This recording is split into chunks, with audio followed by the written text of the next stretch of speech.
நந்தா, மக்களவை தேர்தல் நெருங்க இருக்கக்கூடிய நிலையில இந்த விஷயம் எப்படி எந்த அளவுக்கு முக்கியத்துவம் வாய்ந்ததா பார்க்கப்படுது? நேரலையை நீங்க தொடரலாம். நிச்சயமாக அரசியல் களத்தில் செந்தில் பாலாஜியினுடைய ராஜினாமா அப்படின்ற ஒரு செய்தி மீண்டும் சூட்டை கிளப்பியிருக்கிறது. இது தொடர்பாக கருத்துக்களை பகிர்ந்து கொள்வதற்காக மூத்த பத்திரிகையாளர் திரு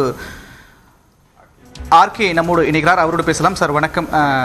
தொடர்ந்து கிட்டத்தட்ட ஒரு 6 மாதங்களுக்கு மேலாக விவாத பொருளாக இருந்தது. ஒவ்வொரு முறையும் ஆளுநர் இதை சுட்டிக்காட்டி பேசியிருந்தார், அண்ணாமலை சுட்டிக்காட்டி பேசியிருந்தார். இந்த ராஜினாமாவை எப்படி பார்க்குறீங்க?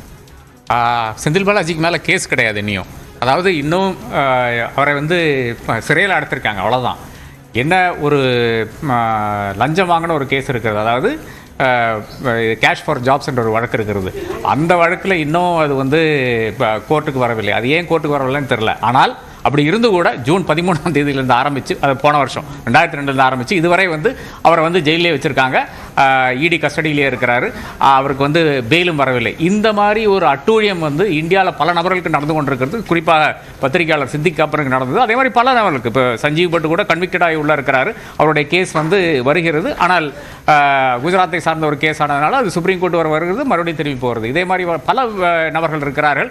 இதில் ஒரு நபராக இந்தியாவில் இருக்கின்ற ஒரு பிரிசனர் ஆஃப் கான்ஷியன்ஸாக இன்னைக்கு செந்தில் பாலாஜி திகழ்ந்து கொண்டிருக்கிறார். இந்த ஒரு நிலையில் ஏற்கனவே அனைவருக்கும் தெரிந்துவிட்டது, திமுகவுக்கு தெரிந்துவிட்டது, அவரை வெளிவரக்கான வாய்ப்பு இல்லை என்று, அந்த சாத்தியக்கூறே இல்லை என்ற அந்த ஒரு முடிவுக்கு திமுகவும் வந்துவிட்டது. அந்த ஒரு நிலையில் தான் இந்த மாதிரி ஒரு நடவடிக்கை என்று நான் கருதுகிறேன்.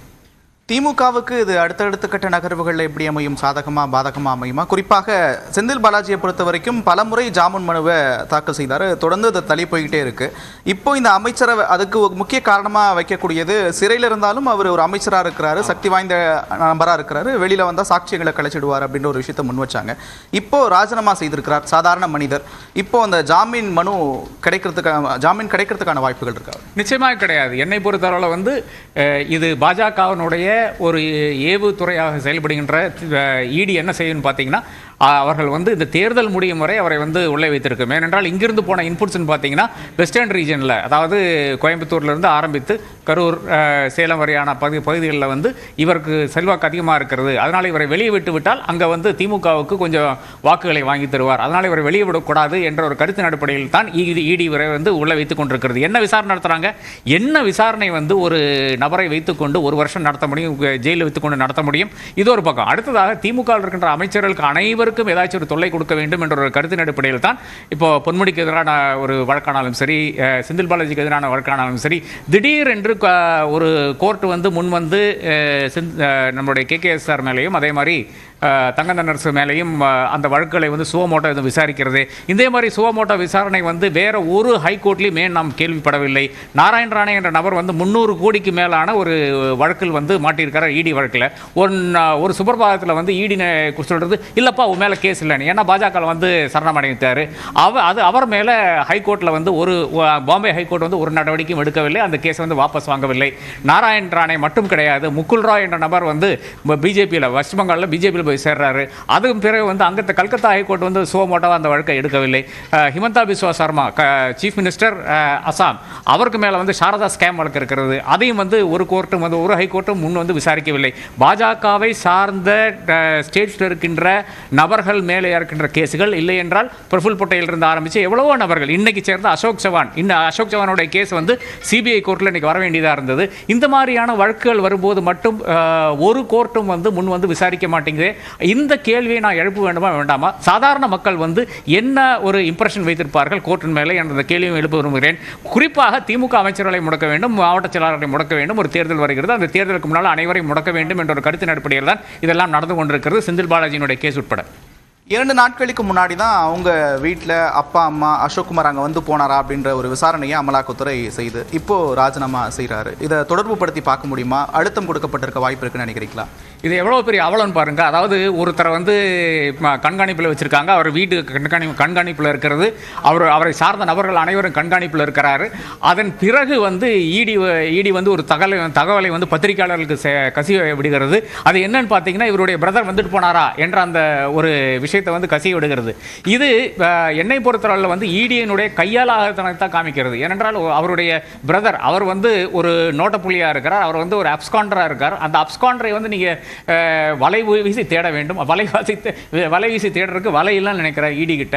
அதனால என்ன பண்றாங்கன்னு பார்த்தீங்கன்னா, அவர் இடிக்கு வந்து அனைவரும் ஒத்துழைக்க வேண்டும், இதுதான் சட்டம். அதாவது போலீஸ் துறை ஆனாலும் சரி, ஐடி ஆனாலும் சரி, பாக்கி இருக்கின்ற டிஆர்ஐ ஆனாலும் சரி, அனைத்து சிபிஐ அனைவரும் வந்து இடி கூட ஒத்துழைக்க வேண்டும். இப்படி ஒத்துழைத்து பிறகு கூட ஒரு அசோக் குமாரை தேட முடியாத ஒரு இடி வந்து இப்போ என்ன சொல்லுதுன்னு பார்த்தீங்கன்னா, அவருடைய பிரதர் வந்துட்டு போனாரு என்ற ஒரு கருத்தை கசியோட வந்து இடியினுடைய அந்த இன்காம்பிட்டன்ஸ் தான் காமிக்குது. நிச்சயமாக வந்து இது மறுபடியும் பத்திரிகையில் அவருடைய அந்த இஷ்யூ வந்து லைவாக வைக்கின்ற ஒரு பித்தலாட்டமாகத்தான் பார்க்க வேண்டியதாக இருக்கிறது. ஆளுநர் அமைச்சரவையிலிருந்து நீக்கி உத்தரவு போடுறாரு, திரும்ப பெறாரு. இத்தனை அழுத்தங்களுக்கு பிறகும் தமிழக அரசு அவரை இலாக்கா இல்லாத அமைச்சராக வச்சிருக்கு. இப்போ செந்தில் பாலாஜி இப்படி ஒரு முடிவு எடுக்கிறதுக்கு என்ன காரணமாக இருக்கும்னு நினைக்கிறீங்க? இதில் தமிழக அரசு ஏதாவது ஆலோசனைகள் கொடுத்துருக்க வாய்ப்பு இருக்கா? இல்லை, என்னை பொறுத்தவரை அது முன்னாடியே பண்ணியிருக்கலாம்னு கருதுகிறேன். அதாவது செந்தில் பாலாஜியை அமைச்சரவையில் வைக்க வேண்டிய அவசியமே இல்லை. ஆனால் அதுக்கு முன்னால் வந்து கவர்னர் இது செய்த அந்த சில்மிஷன்னால தான் அரசாங்கம் ஒரு நிலைப்பாடு, அதாவது அரசாங்கம் மட்டும் கிடையாது, கட்சி என்ற ஒரு இடத்திலிருந்து பார்க்கும்போது கட்சி ஒரு நிலைப்பாடு எடுக்க வேண்டிய ஒரு கட்டாயத்துக்கு வந்து தள்ளப்படுகிறது. அதனுடைய விளைவாகத்தான் அரசாங்கம் என்ன செய்யுதுன்னு பார்த்தீங்கன்னா, இவரை வந்து இலாக்கா இல்லாத மந்திரியாக வைத்துக் கொள்ளலாம், இவரை நிச்சயமாக ஜாமீனில் வெளியெடுத்து விடலாம் என்ற ஒரு ஹோப் வந்து திமுகவுக்கு இருந்திருக்கும். ஆனால் மறுபடியும் அந்த கேஸினுடைய அந்த விசித்திரமான சூழ்நிலை பார்த்தீங்கன்னா, ஒரு கோர்ட்டில் போகும்போது இல்லை எனக்கு ஜூரிஸ்டிக்ஷன் இல்லை அந்த ஜட்ஜி சொல்கிறாரு, இன்னொரு இடத்துக்கு போனால் எனக்கும் ஜூரிஸ்டிக்ஷன் இல்லைன்னு சொல்கிறாங்க, இல்லை என்னுடைய ஜூரிஸ்டிக்ஷன் சொல்கிறாங்க, ஹைகோர்ட்டுக்கு போனால் இல்லை கீழ் கோர்ட்டுக்கு போங்கன்னு சொல்கிறாங்க, சுப்ரீம் கோர்ட்டுக்கு போனால் இல்லை அங்கே போங்க இங்கே போங்கன்னு சொல்லிட்டு இந்த மாதிரியான ஒரு விளையாட்டு நடந்து கொண்டிருந்தது. அதாவது ஏறத்தால் ஒரு ஃபுட்பால் மாதிரி செந்தில் பாலாஜி வந்து அங்கங்கே வந்து விளையாட்டு பொருளாக மாறி விட்ட ஒரு சூழ்நிலை வந்து நாம் பார்த்து கொண்டிருந்தோம். அதன் பிறகு தான் திமுகவுக்கு அந்த உணர்வு வருகிறது, இந்த மாதிரி நிச்சயமாக இவரை விடமாட்டாங்க, ஜெயிலிருந்து விடமாட்டாங்க என்று தெரிய வருகிறது. அதன் பிறகு ஒரு கன்சிடர்டு ஒரு டிசிஷனாகத்தான் இதை எடுக்க வேண்டும். நிச்சயமாக வி ஸ்டாண்ட் வித் இண்டிவிஜுவல் என்ற அந்த அளவுக்கு வந்து திமுக வந்து இத்தனை காலம் வந்து அவரை அமைச்சராக காப்பாற்றியது. இனி அது முடியாத ஒரு தருணம் வருகிறது. தேர்தலுக்கு ஒரு பெரிய இஷ்யூவாக மாறக்கூடிய அந்த வாய்ப்பும் இருக்கிறது. அந்த ஒரு நிலையில் தான் இந்த தீர்மானம் என்று நான் கருதுகிறேன். ஒரு விதத்தில் வந்து தேர்தல் பரப்புரையில் ஒரு குற்றவாளி அமைச்சரவை பதவியில் வச்சிருக்கிறீங்க அப்படின்ற எதிர்க்கட்சியினுடைய பிரச்சார தோனியை ஒரு செந்தில் பாலாஜியினுடைய முடிவு உடைக்கும் அப்படின்னு எதிர்பார்க்கலாமா? நிச்சயமாக அதுதான். அது மட்டும் கிடையாது, திமுக ஒரு கரப்ட் பார்ட்டி, அதாவது ஊழல் நிறைந்த ஒரு பார்ட்டி. அதுதான் முக்கியமான ஒரு ப்ரொபல்ஷனாக இருக்கும்னு நினைக்கிறேன் பாஜகவை பொறுத்தவரை. அதற்கு தான் இந்த டிஎம்கே ஃபைல்ஸ் என்று முன்னாடி 2G காலத்தில் நடந்த விஷயங்கள் எல்லாம் எடுத்துக்கொண்டது. அதையோட எவ்வளோ பெரிய அவலன்னு பாருங்களேன். 2G வந்து 1,70,000 கோடினா 5G எவ்வளவு? பாஜக வந்து அப்படியே 5G அள்ளி எடுத்துக்கொண்டது இலான் மஸ்கினுடைய கையில் கொடுத்துருக்கிறது. அப்போ அதனுடைய அந்த ஒரு பெரிய ஒரு ரிகோஷே எஃபெக்ட் நிச்சயமாக பாஜக வந்து எதிர்கொள்ளத்தான் வேண்டும் நான் கருதுகிறேன். அப்போ திமுக வந்து ஒரு கரப்ட் பார்ட்டி, ஒரு ஊழல் கட்சி என்று முத்திரை குத்த வேண்டும். அதற்கு செந்தில் பாலாஜி பயன்படுகிறார். அதற்கு இருக்கின்ற அமைச்சர்கள் மேல இருக்கின்ற அத்தனை கேசுகளும் பயன்படுகிறது. இந்த டிவிஎஸ்சி கேசுகள் வந்து அமைச்சர்கள் மேல எப்படி வருதுன்னு மட்டும் விளக்குகிறேன். டிவிஎஸ்சி கேசுகள் என்பது சாதாரண கதியில் இப்போ 2011 வந்த கேஸ் சரி, அதுக்கு முன்னால் வந்த கேசுகளும் சரி, அது வந்து ஜெயலலிதாவுடைய அந்த வற்புறுத்தலால் வந்த கேசுகளாக இருக்கிறது. பலமுறை வந்து இந்த அமைச்சர்களை வந்து எக்ஸ்பிளைன் பண்ணியிருக்காங்க, ஏப்பா நீ போடுறதே வந்து தவறா போடுறே, வந்து டிவிஎஸ்சி அதிகாரிகள் எக்ஸ்பிளைன் பண்ணியிருக்காங்க.